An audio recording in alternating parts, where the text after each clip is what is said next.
Halo semuanya, perkenalkan, nama saya Vici Vera dari Program Studi Manajemen Angkatan 2022. Pada video ini, saya akan membahas materi dari mata kuliah pengantar ekonomi, yaitu tentang ekonomi kelembagaan. Selamat menyaksikan!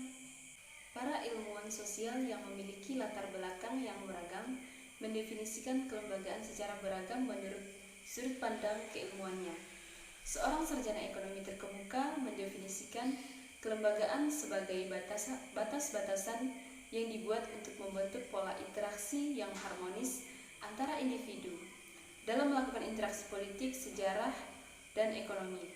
Yang A. Awal kemunculan ekonomi kelembagaan atau Old Institutional Economies. Kemunculan wacana ekonomi kelembagaan diawali dengan kritik pedas Thorstein Veblen atas dasar teori dan implementasi ekonomi klasik dan non-klasik. Mainstream ekonomi sejak pertama kali digagaskan oleh Adam Smith menempatkan manusia sebagai makhluk superrasional. Konsekuensi dari pemikiran ini, manusia dianggap sebagai rasional dalam menentukan pemilihan dalam memenuhi kebutuhan hidupnya. Teori utilitas yang memandang nilai benda dan segi manfaatnya semata lahir dari pandangan manusia sebagai makhluk rasional. Veblen menentang pendapat ini. Menurutnya, manusia tidak hanya memiliki rasio, tetapi juga memiliki perasaan, kecenderungan infinix, dan kebiasaan yang terikat dengan kebudayaannya. Veblen tidak menerima jika rasa senang, bahagia, dan kepuasan material hanya merupakan buah dari pertimbangan rasional semata. Menurutnya, manusia kompleks, tidak hanya memiliki rasio manusia tetapi juga perasaan, selera, kebiasaan, dan kecenderungan atau naluri. Veblen juga membagikan kelembagaan menjadi dua, yaitu kelembagaan teknologi dan kelembagaan seremonial. Kelembagaan teknologi meliputi mesin pengolah, penemuan metode produksi teknologi, dan lain-lain, sedangkan kelembagaan seremonial meliputi serangkaian hak-hak kepemilikan, struktur sosial, dan ekonomi, kelembagaan keuangan, dan lain-lain. Perubahan kelembagaan teknologi akan mendorong kelembagaan seremonial. Pemikiran Veblen menempatkan pemikiran ekonomi kelembagaan pada posisi berseberangan dengan ekonomi klasik dan neoklasik. Pemikiran apapun yang berasal dari aliran ekonomi, arus utama dianggap salah karena Veblen menganggap salah semua.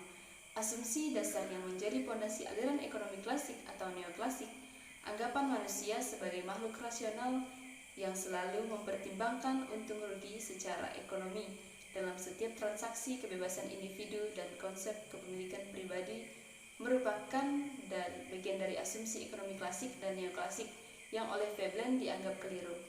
Pemikiran ekonomi kelembagaan ini kemudian dikenal dengan sebutan Old Institutional Economics atau American Tradition of Institutional Economics. Mazhab ekonomi kelembagaan sering dikritik karena kelemahannya metodologi dan struktur pemikiran. Yang B. New Institutional Economic Buchholz. Buchholz membedakan dua aliran ekonomi kelembagaan. Pertama, ekonomi kelembagaan lama yang lebih banyak mengkritik pendekatan neoklasik. Yang kedua, ekonomi kelembagaan baru yang justru memperkaya pendekatan neoklasik. Ekonomi kelembagaan baru menggunakan pendekatan ekonomi Mercillain seperti analisis biaya marginal dan keuntungan marginal dalam suatu aturan dan undang-undang. Berbeda dengan American Institutional School yang berpandangan bahwa sejarah dan kelembagaan sosial menentukan struktur ekonomi, di mana hal ini berseberangan dengan neoklasik economist theory. New Institutional merupakan sekumpul pemilik yang mencoba menerangkan politik, sejarah, ekonomi, dan kelembagaan sosial seperti pemerintahan, hukum, pasar, perusahaan, konvensi sosial, keluarga, dan lain-lain.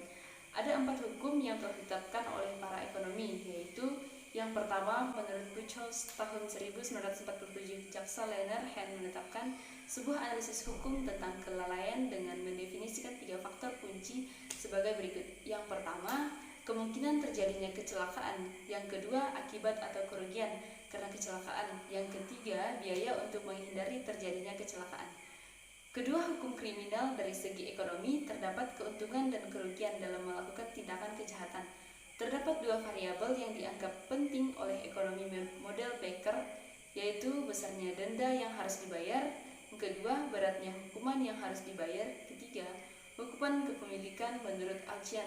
Ada tiga elemen utama hak kepemilikan, yaitu hak eksklusif untuk memilih penggunaan dari suatu sumber daya, yang kedua hak untuk menerima jasa-jasa dan keuntungan dari sumber daya yang dimiliki, yang ketiga hak untuk menentukan sumber daya yang disepakati. 4. Hukum tentang perusahaan. Hukum tentang kepemilikan sangat bersifat mikro dan tidak banyak bersentuhan dengan ekonomi politik, maka tidak dibahas. Sekian video presentasi dari saya ucapkan terima kasih.